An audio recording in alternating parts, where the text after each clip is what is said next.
Perfect. So hello and welcome to the Gerontological Society of America's career conversation on negotiating your first academic job offer.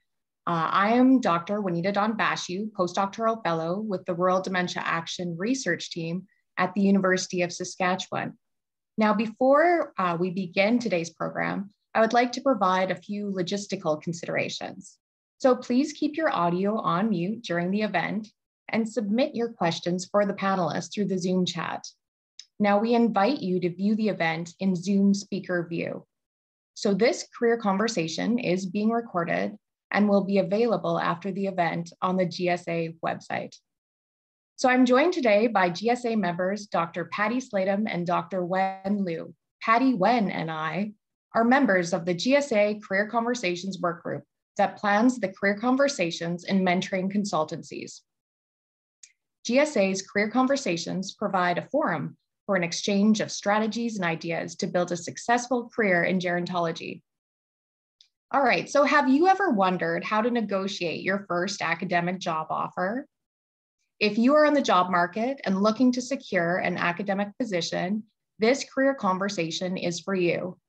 During this session, our panelists will share their insight and perspectives on how to navigate a job offer. Now, we encourage questions from the audience, so please feel free to share your questions using our chat board. All right, I'm going to open up to Patty. Thank you all. And to open up today's career conversation, I would like to introduce our panelists. We are delighted to have a distinguished group of GSA members with us to share their perspectives on negotiating your first academic job offer. And first, we welcome Dr. Shanti Johnson, professor and dean at the School of Public Health at the University of Alberta in Canada. Her community-based research focuses on falls prevention, aging in place in rural communities, and social isolation among immigrant and refugee older adults. Next, we welcome Dr. Dina Schulman-Green, associate professor at NYU Rory Myers College of Nursing. Her research focuses on the timely integration of palliative care into patient and family management of chronic illness. We are also pleased to have joining us Dr. Elvin Price, the Victor A. Yanchik Associate Professor and Director of the Geriatric Pharmacotherapy Program at Virginia Commonwealth University School of Pharmacy. Dr. Price is enthusiastic about optimizing medication outcomes for older adults, reducing health disparities, and educating the next generation of healthcare practitioners and pharmaceutical scientists. And finally, we welcome Dr. Mark Skinner, Dean of Humanities and Social Sciences at Trent University, where he also holds the appointment of Professor of Geography in the Trent School of the Environment in Canada. Dr. Skinner is a leading rural aging scholar and was the founding director of the Trent Center for Aging and Society. I'm going to turn it over to Wen, and thank you all. Sure, thank you, Patty. Wow, this is an exciting panel, and each of our panelists have diverse career journeys and also expertise in gerontology research and education as well. We look forward to learn from each of you in this conversation. And now let's begin the conversation, get our discussion started with some questions from the panelists. So our first question is actually for the panelists would be, what should you look for in an academic position to ensure it is a good match? And what tips do you have for learning about the culture of an institution?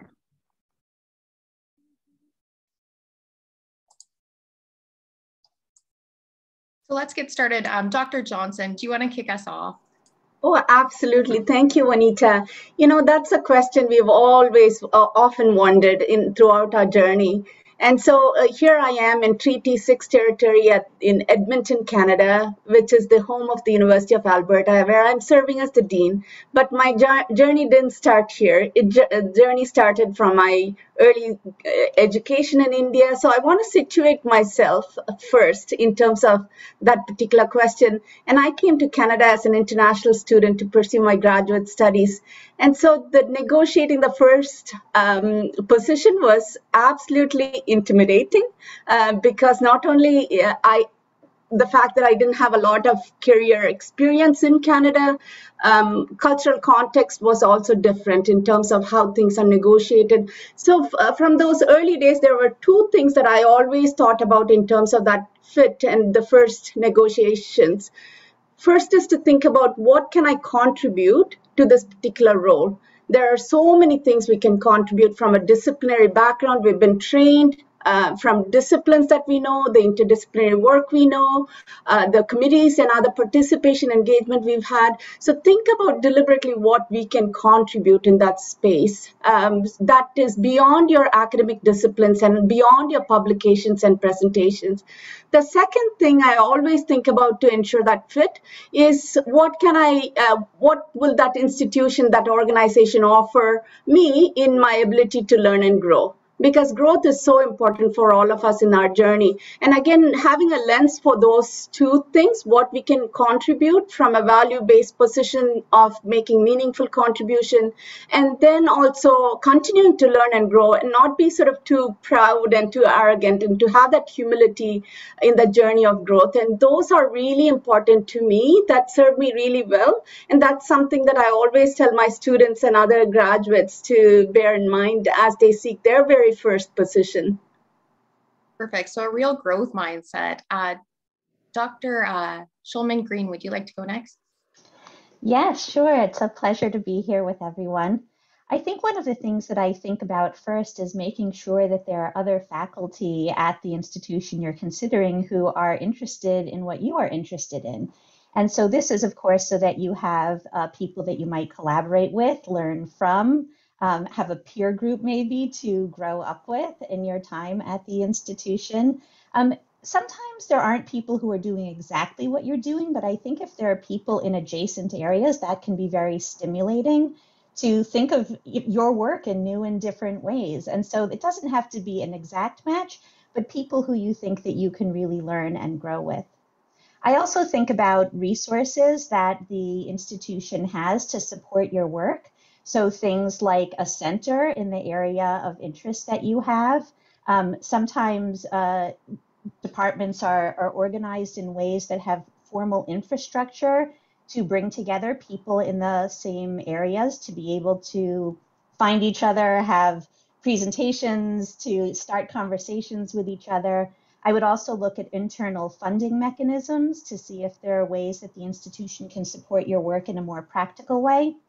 And another really important question is to think about, can you do your research at this institution? Meaning, is your study population well represented in the area so that you're going to be able to access the populations that you need? First of all, that they're present in enough numbers in the area, but then also that there's some kind of infrastructure for clinical partnerships.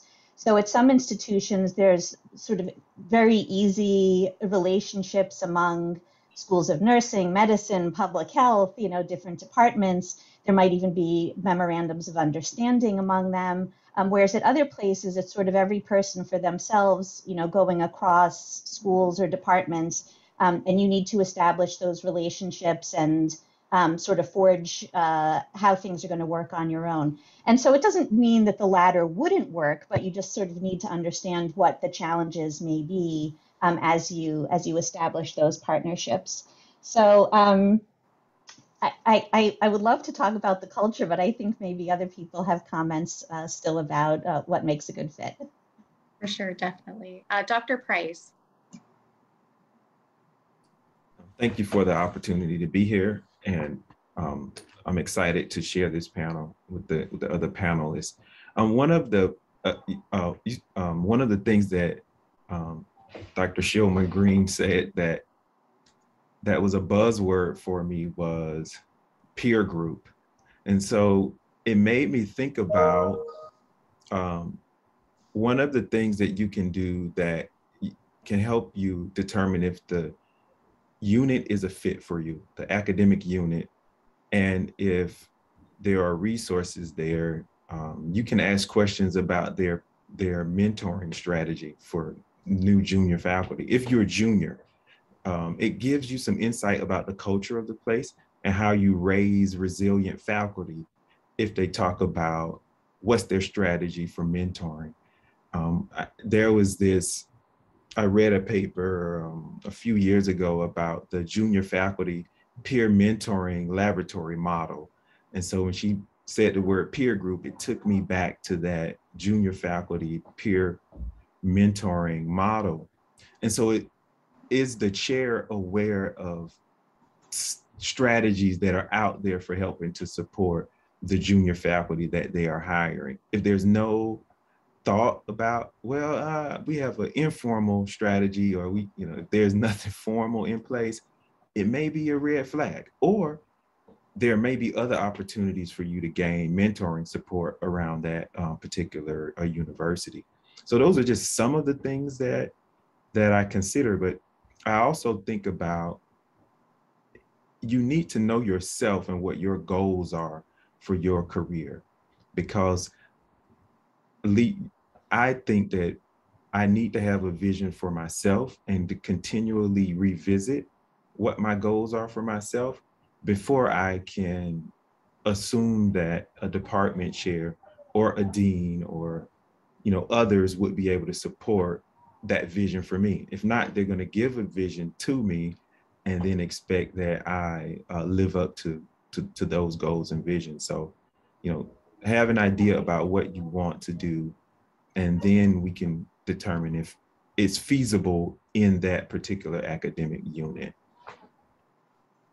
Yeah, those are some great points. I especially love your point about goal setting. That's so important. I'm writing so many notes here. It's amazing. Dr. Skinner. Thank you, Juanita. Please let me know if there's a lot of background noise coming through my microphone, and I'll adapt. It's a true pleasure to be here. Really, these type of panels and events, I think, are really important for career development at different stages, partly because we all benefit from advice along the way, and I have, and I'm really happy to be here to hopefully contribute something useful. I agree with everything that's already been said, and I think in some ways I can follow up on Alvin's comments about career goals. I think in some ways thinking about a match of a position is a combination of how does it help you advance your career goal, and that I think is dependent on the stage that you're at. And then also, how does it help advance your scholarly goals? And I think Shanti and Dina and Alvin have already talked a little bit on the scholarly side in terms of fit with resources and peers and the different types of departments that you may be working in.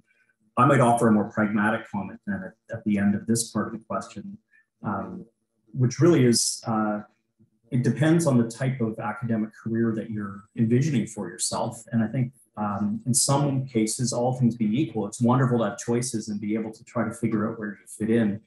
But many of us, the options academically are limited within different goals that we have. So if your goal is to attain permanent tenure track or tenured employment, you might have a different way of framing the decision you might make about taking a position than if your goal is to try to expand your own research program at a different stage of your career. And I think there's different pieces of advice, but they're all consistent, which is, intellectually, and then in terms of your employment, what are you looking for? And will you be comfortable accepting a position with some enthusiasm for yourself and for the institution that you're going to work at?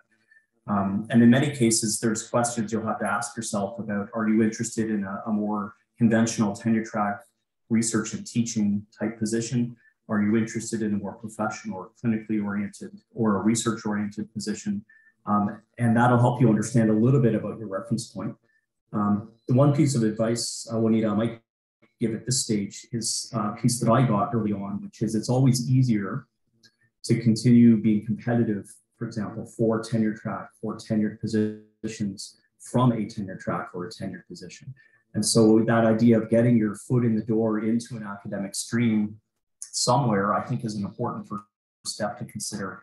And I think that's a pragmatic step. Of course, sometimes there may only be one job available at a time in a particular field. The wonderful thing about gerontology is we have a wonderful breadth of different kinds of fields that we might work. And so I think you need to be a bit creative about where you might fit, but to not be shy about potentially accepting an entry point tenure track position if that's your goal, potentially in an institution that may not be the perfect fit when you're starting out, but it does allow you to start building that academic career path. And there are some risks with that, which we could also talk about, but I think it's an important piece of practical advice, especially if there's anyone listening who's right at that stage where they're really looking at their first academic appointment. I think it's very different when we're looking at our, appointments we might move to after we've got ourselves established somewhere. So thank you.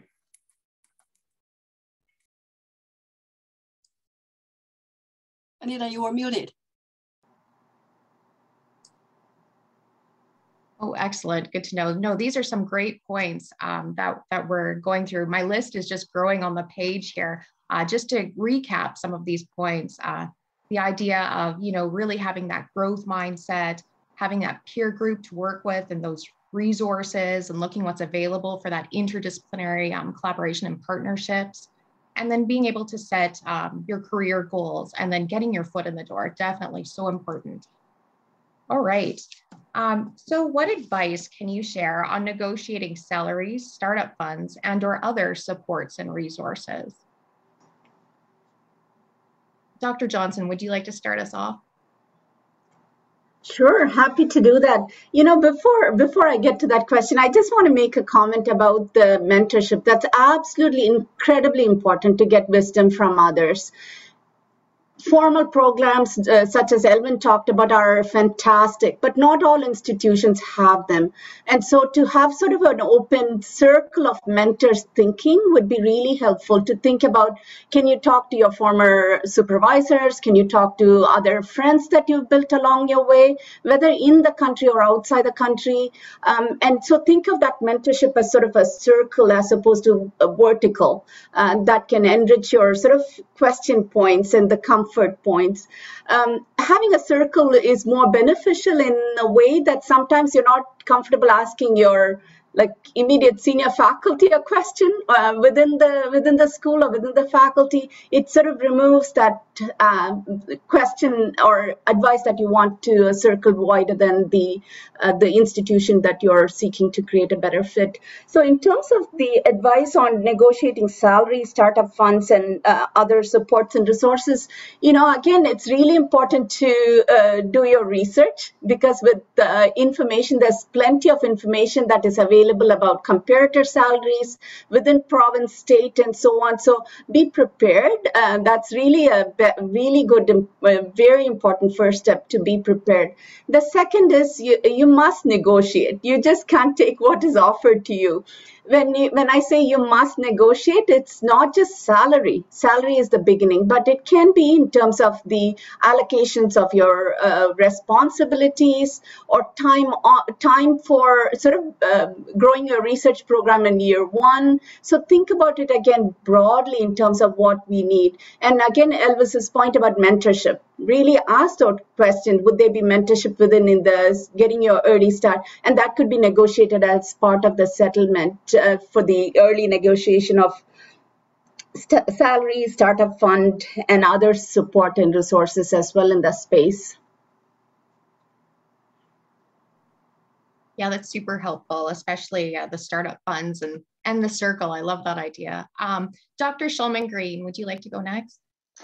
Yes, so I imagine that this part about negotiating is a piece that people can feel really uncomfortable about, because, you don't want it to seem like the most important thing on your mind, but it is a really important piece of taking a new job. And so what language do you use? When do you bring it up? I think there are a lot of questions around that, but ultimately you want to feel good about the package that you've negotiated for yourself. So I think doing your homework and speaking to peers who have recently gone through this experience is a very good way to come up with language that they found worked well for them, that landed well, that struck the appropriate tone, would be very helpful. And also to get a sense, if people are comfortable sharing, of what their packages look like, and maybe with some of your closer friends, they might be willing to share those kinds of things. Because it is really important. It feels pretty awful, once you've taken a position, and then, there are ways when you are doing grant budgets that you see what your peers are making, and when there's a large discrepancy between what you're making and what they're making, that doesn't feel very good for anyone. And I think institutions have different practices in this. I think that some places have sort of a range of salaries for different positions. And I I like that practice very much, specifically because if everyone's salaries were to be revealed or people learn what other salaries are, that they know that they're not so far off the mark. And so there aren't people feeling resentful of their peers. So I think that that's a very good structure. And I think that that's a reasonable question to ask if the salaries are structured within ranges for different levels of experience that people are bringing in. And I think that it's nice to see when a potential employer is open and transparent about how they do this. And so if they don't say, this is how we do this here, it's a very reasonable question to ask how those things are structured to ensure parity across a peer group. Definitely. A lot about doing your homework and doing that background research. So important. Dr. Price, do you have something? Yes. So I echo the comments that have been shared so far. And I would recommend taking the most professional approach as possible with negotiating. And that means, for me, the negotiations that I've had in the past, and I've had 2 faculty positions. I started with listing the things that I was negotiating for in a list, like or organized, professional, my name at the top of the document list. Like, it was not informal. It was business. It was not over dinner, feeling good, drinking wine. This was business. And it was type document that I created after sitting down with mentors, with PhD advisors, committee members. I even asked questions when visiting lecturers came for seminar series. I asked people about what it took for them to get started. How much time did it take to recruit cohorts if they were doing clinical research? How much time did it take to publish papers if it was on their basic science experiments? I asked questions and I organized thoughts, and then I created a vision for what I thought that I would need. My mentors told me about, so in the colleges of pharmacy, there are surveys that are published for the public universities and the private universities, and salaries that are shared based on academic unit. And so I know what academic unit I was going to, and my mentors gave me advice on what percentile to ask to land in terms of salary.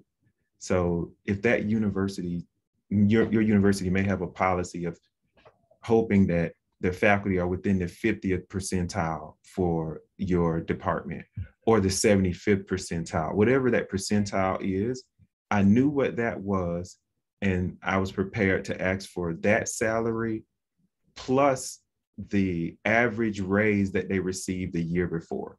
So if that was 8%, I asked for this 50th or 75th percentile salary for similar units, like public or private or whatever, plus the raise that they reported for the year before, because there's no guarantee that you're going to have opportunities for merit raises or those types of things. So ask for salary plus the percent average raise. And so this is based on metrics. So the department chair and dean that I was negotiating with could come back in response to that, but they knew that this wasn't hand-waving guesstimate of a salary that was shared over a glass of wine. It was written and based on salary survey. And so that was how I did that. In terms of startup support, I itemized the list as if I built a lab from scratch, and I had every item with a price tag for every piece of machinery. And when I estimated for creating a clinical cohort from scratch, I estimated how many people I would probably need to enroll before I would potentially have a grant. So you have to estimate how many times you think you're going to be submitting a K award or a beginning grant in aid, or some type of pilot award, you need to consider all of those things like a professional, and see if the support is there for you to be able to do those things. So professional approach to negotiations, writing, and then get responses back in writing, things that you can say. And finally, I'll say on this, you need a job description. I've seen people hired without job descriptions, and it doesn't go well sometimes. So that's it. Yeah, those are some great points. I especially love your point about having that startup list, and really thinking when you go into the interview, what's going to be required for me to do my research? What will I need? And, have that itemized list. So helpful. Dr. Mark Skinner. Yeah, thank you, Juanita. And I'm so glad to be coming at the end of these questions, because I really feel like I can build on some of the themes that have been raised. I think two are really important that I've heard. One is Dina's comment in two ways. One about, being comfortable accepting the job offer, that you've actually, you're at a point where you've been able to ask the questions that you want, and you're able to understand why you're being offered what you're being offered, wherever the negotiation ended up landing, and that you feel like you've got, a fair or a more than fair, hopefully a more than fair offer. Because universities, if I just use that phrase, and I guess I'm speaking from a dean perspective, we really want people to be excited about joining the university and their unit. So it doesn't do anyone any good to have a new colleague feel like somehow they've been offered less salary or less startup or less research space and so on. And that doesn't mean that everything that you want to ask for is possible within different university structures. But I think coming to some kind of point where both the institution, the department, and you as the new faculty member are really excited about kind of what you have and where you fit in. And I believe, Elvin, you mentioned it, that, or maybe it was Dina, you learn a lot about the culture of the actual university and the department in terms of how they build that relationship with you right from the very beginning. And that includes the negotiation process. And so if you're wondering, what is it going to be like, and I'm thinking some of the questions in the chat, what's it going to be like 10 years into my position if I want to ask for something different in relation to salary or teaching release or something like that? Your initial interaction with the institution will help signal what that work culture will be like. So I think you should pay careful attention to that even once you're in your position, because our goal when I'm, for example, hiring people is to set a very positive, collaborative relationship so that it's very clear what we can do together in the institution. And then help someone thrive once they're in a position. But I really appreciate Alvin's comments about being professional. And this idea, however you want to frame it, very problematic approach where sometime during a dinner or meal, alcohol-related event is when negotiation happens. That is absolutely not the way that it should be done. And it never seems to work out well if that's where, deals are made. And I don't mean to frame it that way, because you can have a lot of positive experiences in those social moments in terms of understanding where you want to work and how you want to work with your colleagues. But absolutely, coming prepared, and we can probably give you some ideas about how to do your homework on being prepared. And I think that includes, making sure you're talking to your own supervisory and your community of mentors that are around you, but also not being shy about asking questions during an interview process or during your interactions with the institution about who else you can talk to who might be in a similar situation as you, either research-wise or life stage-wise and so on.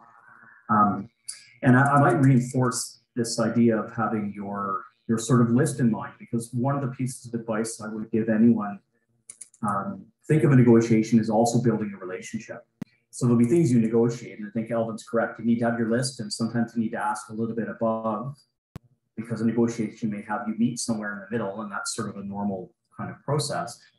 But you also need to understand that you have to bring a clear rationale and reason for the requests that you're making. Just saying, I need something more because, I want it. I mean, not wanting it is a good rationale, but it's a lot, there's a lot of systems, including the one where I work at Trent University, where it's very difficult to rationalize increases in salary because of our collective agreement. So we need very specific rationale built into those requests. And you can use your CV, you can use, I'm really glad that Elvin pointed to national surveys, of public salaries. And in Canada, if you need to find that, you can look at the CAUT, that's our National Association of University Association, which publishes by department, by discipline, the public salaries and the ranges. So you do know where you're going to fit within your jurisdiction, within your university and your discipline and so on. And then the range of things that you might negotiate for, I think, is quite important, because obviously salary is very important. Within each institution, there's some things that will be negotiable and some that won't. And maybe, for example, space is one of my favorite examples. You may want and need a lot of space, and this may be a signal to you in terms of whether it's a good fit. But if the institution just doesn't have it physically to offer you, then it's one of those things that you can't really spend a whole lot of energy trying to negotiate, because even if you were able to declare a certain need for space, either for office or research work, for example, if the university can't provide it or the department can't provide it, then you might move on to another item of what's important for you. And I think in Alvin's advice around having a list is also to think through for yourself, what are the priorities? Because it may be that some things aren't as important to you in the longer term as others. And I would say salary is very important, because once you get your salary, that's usually what locks you into that university system. But things like startup funds, there normally would be an initial offer. And Juanita, if it makes sense, somebody asked, what's the process for this in the chat? And if I just explain from a dean perspective, normally you're made an offer with a letter that includes everything in it. And to Elvin's point, you don't want to have verbal agreements that can't be referred back to. You want to have things in a written letter. And as a dean, I will write as many letters as it takes in terms of superseding letters saying, now that we've had this conversation, here's the next revised letter that includes the next decision about what we're negotiating. And if it takes 3-4 letters to get to the right one, I think that's very appropriate. But you need to think about startup funds, also about, Shanti referred to distribution of duties. So here it's, what type of teaching release? So normally in a university context, time is one of our more important assets as a faculty member. And so being released from teaching provides more time, for example, for research. Do you need more teaching release in the early part of your probationary employment or career? So you have a release at the initial stage and then you come to a full teaching load at some point. Do you have a sort of permanent teaching release built into your position because it's a research chair or some type of appointment? And those are all quite important things.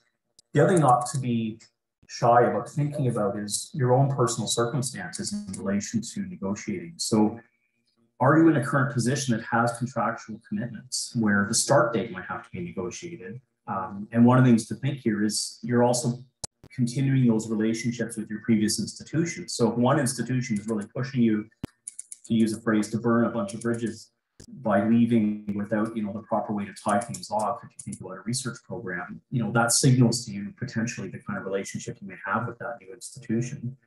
And then also to think through carefully about what it means to move to a new community. And so what do you require for yourself or for dependents or different things that you may be legally entitled to in terms of jurisdiction legislation, or things that are just important to you in terms of lifestyle. And you'd be surprised the different range of things you can talk to about in that process. But, and just to conclude this part of my comment, just to go back to Alvin's point, I really think it's important to be professional, because when you are in this job interview and job offer process, the institution will be professional. And I think it's a perfect way to approach that. And having, handing someone a piece of paper if you're doing it in person, saying, here's my 5 questions, and they're all typed out so that the dean or the chair reads those questions, they know exactly what you're asking. I think that's a very important approach. So I have lots to say, but I'll stop there, Juanita, because I know we can keep going.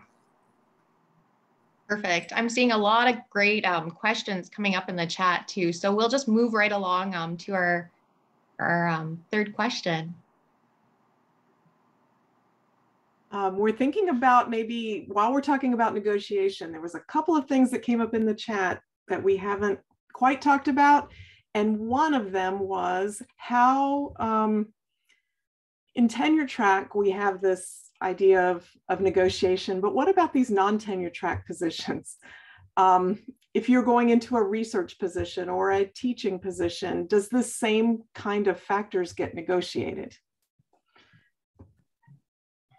I might be able to speak to one aspect of that. I actually started my first position as an associate research scientist. And there was a lot less to negotiate. I actually completed a postdoc and went into this research faculty position, but the position was tied to an R01 grant. And so the position was budgeted before, and submitted before I ever came into the picture. And so it was my choice of whether or not I wanted to take the position at that salary, which I did. So I think that was sort of a done deal. But I think in other cases, if you know that you're going to be transferring to a different position and you're part of the grant writing process, the negotiation might need to happen. But again, the research scientist positions tend to be grant-based, and so there are a lot more constraints on what can happen. But as far as the other pieces of the package, those are negotiating points that can be discussed. And I do think it's very important to know for research faculty positions sort of what the deal is, because it can be very different than a tenure track position. So for example, and at the time I didn't think this was a big deal, but you'd be surprised how quickly time goes by, like tuition remission for your children. The research faculty position, when I started, they said you would be eligible for that, but later they restructured the position that you could work no more than 95% effort. 5% had to be left for administrative duties. Those were not compensated by the university. And you had to be working 100% time to be eligible for tuition remission. So it became that, you were not going to be eligible for tuition remission ipso facto because of the way the position was set up. So those are the kinds of questions that you need to ask to find out what the deal is, and understand that they may change over time. So research faculty is, again, varies tremendously even within schools as part of an institution. And you need to know that those policies may change over time. So it's a little bit more mushy ground. Dr. Yeah. Yeah, absolutely. I can add to that. Dina, that's sort of a mushy ground is the way to put it, because there's so much diversity even between research groups that embed research scientists. So speaking and having clarity in terms of that initial appointment of a contract, whether it's 5 years or 3 years, and that again varies quite widely. But the important pressure point I find, we have a large complement of research staff in our school, is the expectation management. There's expectation for the research scientist to transition into a tenure track position, and oftentimes it's not sort of that straight line, just given how the collective agreement works in terms of advertising, the open recruitment, and so on. So to have clarity to the point that Dina talked about in terms of conversion of that initial non-tenure track research-based position into a much more a permanent position, if you will, in a tenure track stream is quite important to clarify. And again, as has been talked about earlier, being professional and getting it in writing is really important, because that will sort of alleviate some of the misunderstanding that comes as part of that transition, and the expectations as well. And so those are really important consideration. As a research scientist, allocation of duties is slightly, you can have some little variability. In our university, we have 75% allocation and about 15% for teaching. So you continue to build your research career and stay competitive. So we have a really small margin for that negotiating flexibility in terms of allocations of duties. Startup grants are often not really considered as part of the non-tenure track research contracts, but you can sort of negotiate work condition given your family circumstances or special needs that you might have in terms of how your office or lab needs to be set up. So those are things that you need to consider as well as part of that.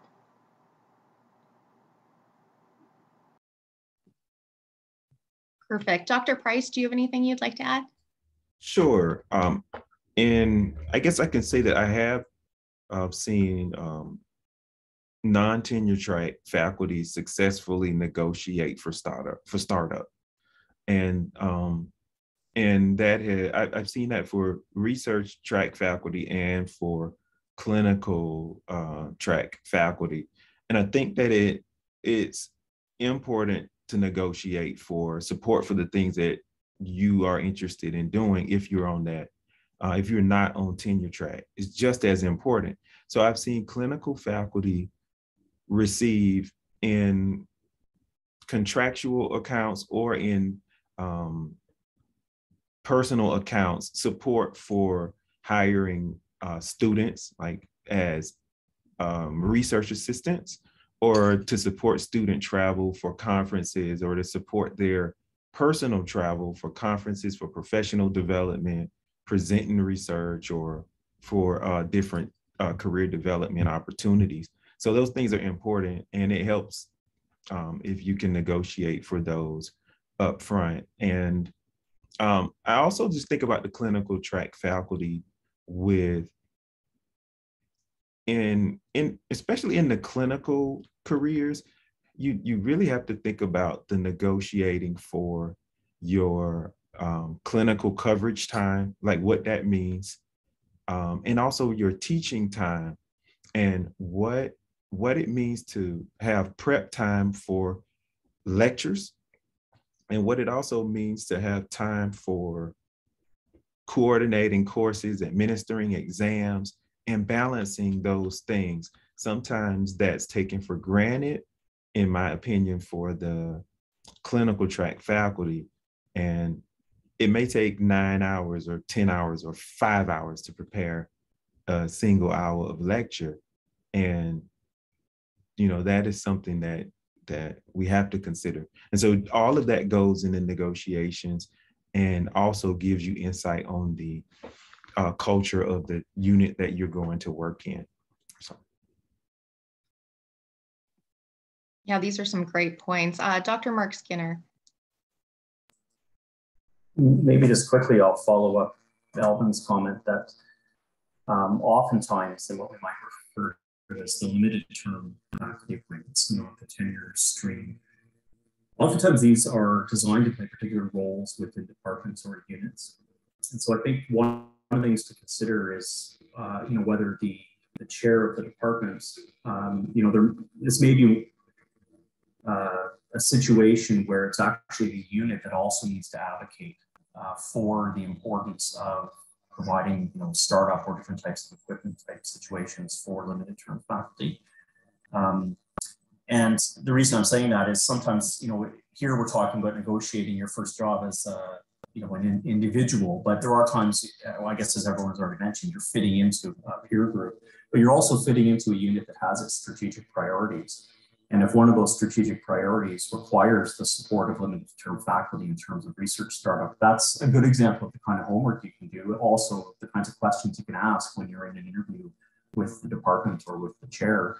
And that may give you a good rationale as to why you're making those requests. And here it's not about making a request on behalf of the department. You're still making it on behalf of yourself, but it's understanding the kind of role that your particular limited term contract fits. And that's, I think, a really good example where, I said at the very beginning, part of when you're thinking about whether a position is a good fit is understanding kind of where you are at in your career stage. So it may be that you're taking on these limited term appointments because that's what's available, but it doesn't mean you shouldn't be thinking strategically about what you need. And if you need to refer to department strategic areas as a way to help leverage that, I think that's quite appropriate.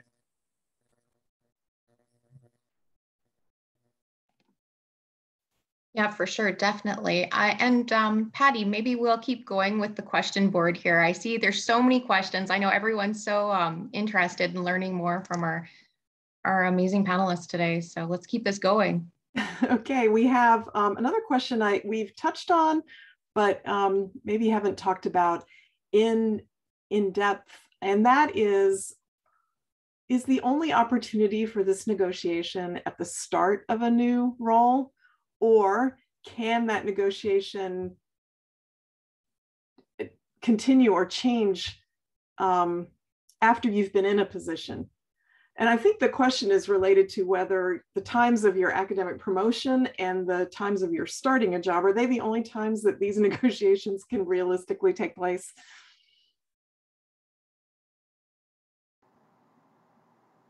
Happy to provide a Canadian context here. starting at the right footing is the most important thing in negotiation. Once you get on that track, it's really hard to renegotiate a salary. Just because it's sort of on a railway track, you get on at the level, and yearly promotion, yearly sort of increments sort of factor in, come into play. And to negotiate why you might need a differential adjustment midstream is a lot more painful for both parties. Whether you're in leadership or you're the person, it's really an awkward moment in terms of negotiating. Not to say that's never been done. I've had to deal with them in terms of correcting some historic inequities we've seen. Can be done, but it's a sort of a very labor-intensive, time-consuming, many parties involved process. So I would encourage professional early thought, being prepared, and being your authentic self in all of that as well. And then if you feel you're hard done by, be bold to step up and negotiate that as well. So those would be really important to consider for the sort of mid pipeline negotiations. I might follow up that I think that's oftentimes that what leads people actually to change positions in institutions is that, you know, there's some situation where the salary or the different situation you have isn't working for you. It may be that that's one of the options is to be mobile, because in the new position you then are you're doing another negotiation. But Shanti's correct. Most institutions have a structure in place, and so that's another thing you can understand is there are places where you can increase your salary or increase different types of supports throughout your career, but it's baked into some kind of structure, a system, of collective agreement, and so on that should be transparent. And if it's not, then that's the kind of thing that signals the culture that you're working in. Anyone else have anything to add, I guess, to this question, or should we move on to the next? I see there's a lot going on in the chat.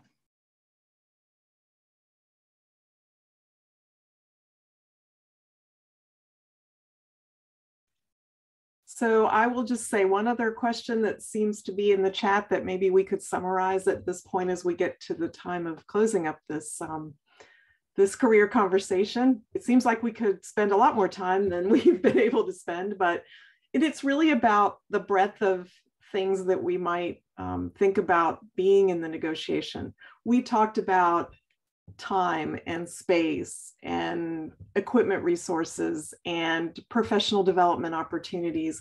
Can you all think of anything that we have not touched upon yet that you might need to be thinking about in these negotiations when we think about all the different things we might negotiate for?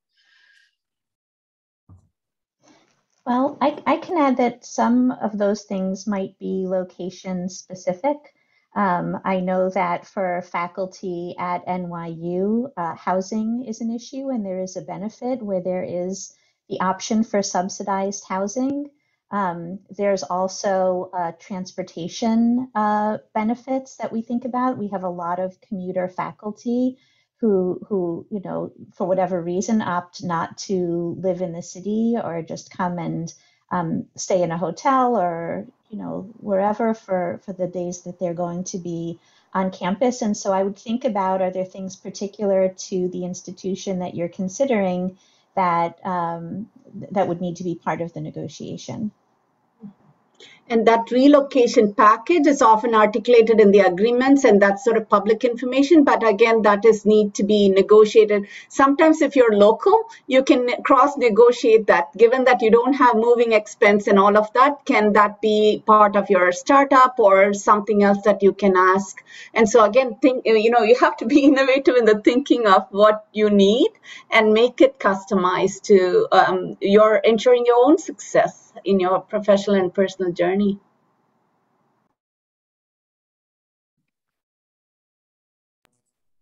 Great points. Dr. Price or Dr. Skinner? Go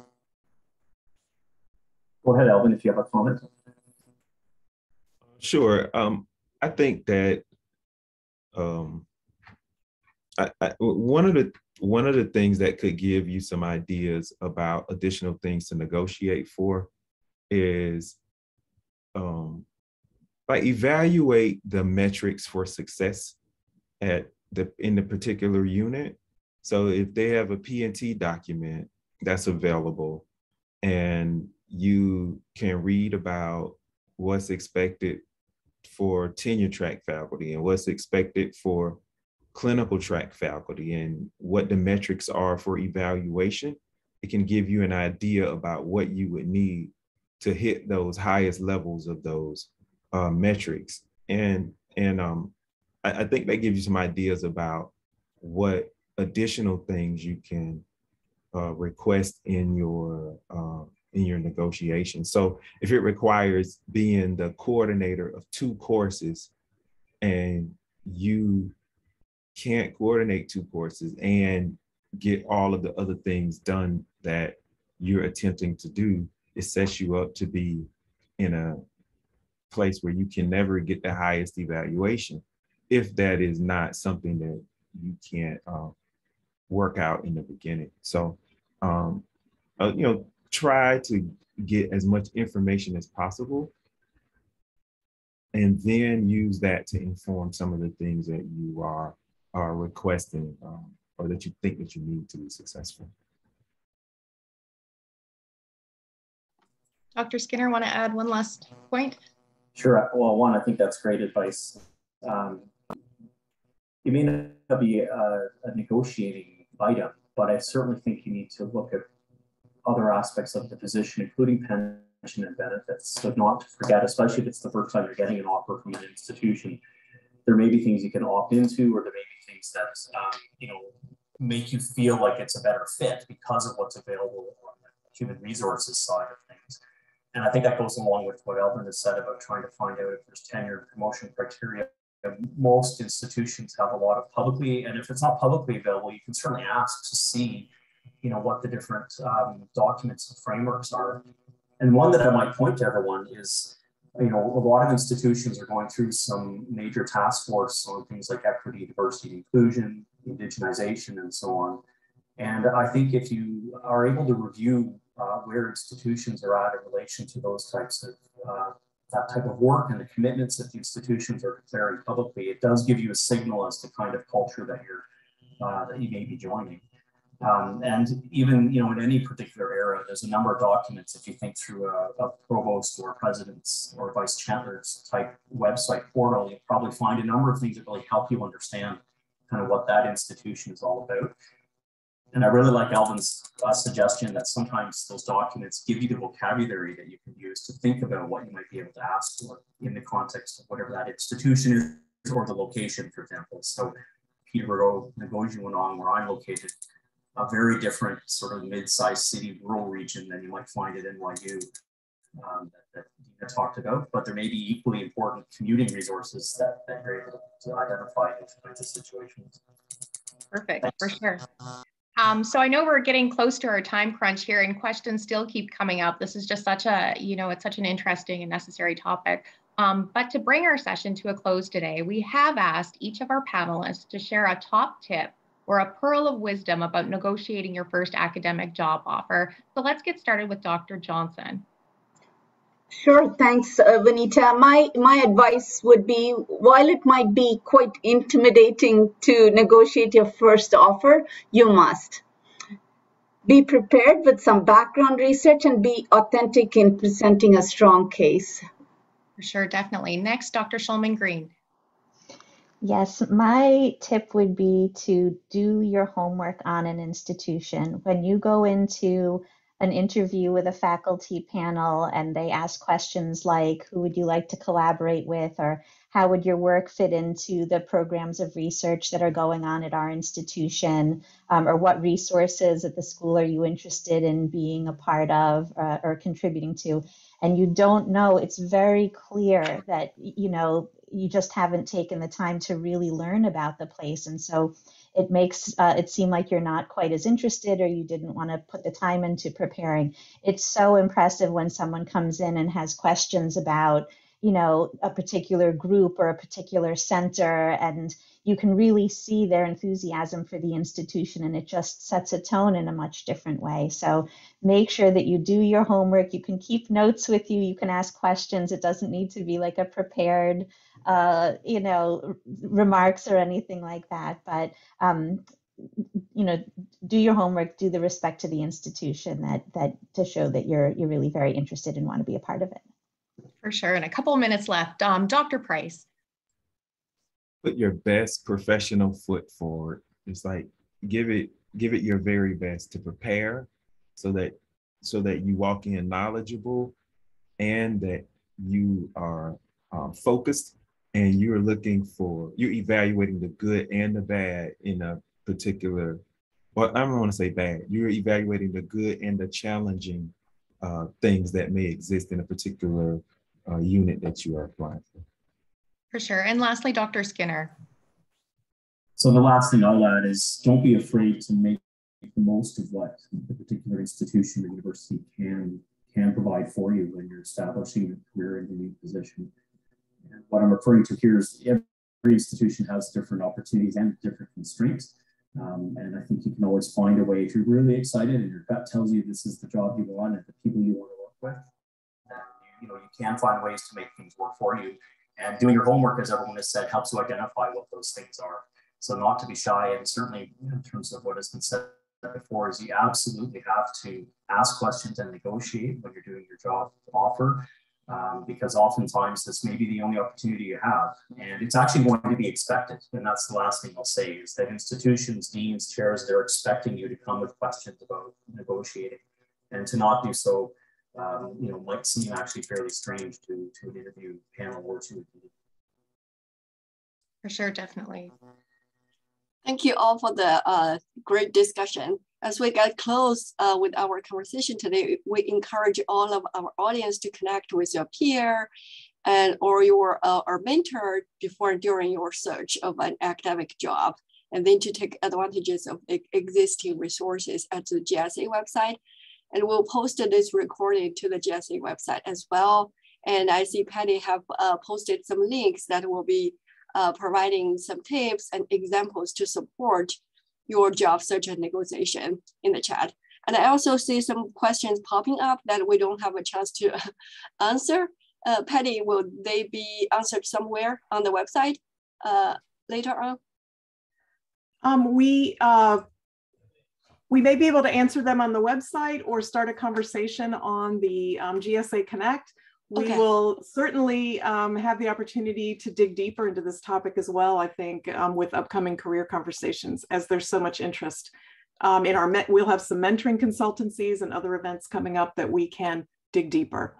So thank you all so much. And please join me in thanking our panelists for generously sharing their time, their career experiences, and their perspectives with us today. We thank our moderators and work group members who planned the career conversation. And we thank you, our participants, for your questions and comments. And of course, a big thank you to Jason Baker from GSA for all of his behind the scenes coordination today that are making this career conversation possible.